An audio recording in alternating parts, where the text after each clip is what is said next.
You've done it. You've walked into a meeting, a doctor's office, a car dealership, and walked out trusting the person who sounded most sure of themselves. Not the one with the most evidence. Not the one who hedged or qualified. The one who just knew. And here's the strange part. You probably knew, somewhere underneath, that confidence isn't the same as accuracy. But your brain didn't care. The real reason you trust confidence over correctness is far stranger than you think. It starts with a problem your brain inherited. Your ancestors didn't have time to fact check. When something moved in the grass, the human who hesitated, who paused, who measured risk against probability before acting, didn't survive long enough to pass that trait on. The one who moved fast on a gut signal did. Speed mattered more than accuracy. And your brain still runs that same ancient software today. Psychologist Cameron Anderson at UC Berkeley spent years studying confidence. What he found is uncomfortable. Confident people are perceived as more competent, even when they're wrong. Even when the group knows they might be wrong.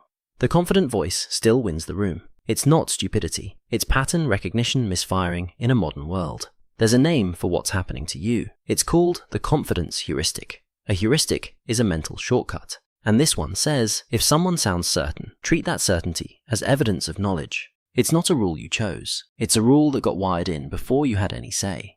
Philip Tetlock, a psychologist at the University of Pennsylvania, spent 20 years tracking expert predictions. He studied thousands of forecasts from economists, political analysts, and military strategists. The result was brutal.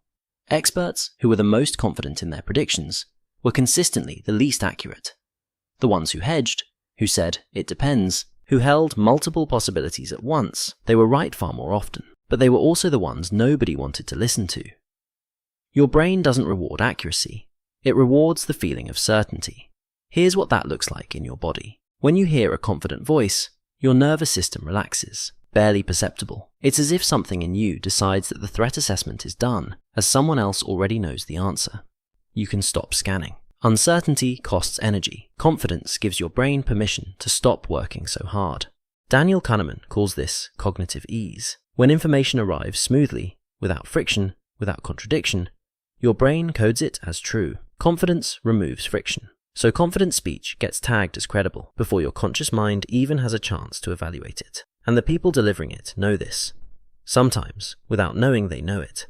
Studies on jury deliberation show that the witness who speaks slowly, clearly, and without hesitation is rated as more credible than the one who qualifies their statements, even when the qualifying witness is giving objectively more accurate testimony. The hedge sounds like weakness. The pause sounds like doubt. The correction sounds like confusion. Your brain penalizes all of it. So what do you actually do with this? The moment you feel yourself trusting someone, ask a single question. Am I trusting what they know or how they sound? That gap between the feeling of certainty and the fact of accuracy is where the heuristic lives. Second, you watch for the people who say, I don't know, not as a flaw, as a signal. Genuine expertise almost always comes with awareness of its own limits. The surgeon who tells you there are 3 possible outcomes is giving you more real information than the one who says, don't worry, this always works. Uncertainty, carefully held, is a better guide than false certainty delivered with total conviction. Your brain was not built for a world where credentials, algorithms, and sales pitches all arrive with the same rehearsed confidence. It was built for a world where certainty usually meant something real. That world is gone, but the wiring isn't. The next time someone in a room sounds completely sure, and you feel that familiar relaxation, your brain is doing exactly what it was designed to do. It's finding the most confident signal and trusting it. That reflex kept your ancestors alive. It just might not be serving you as well as you think.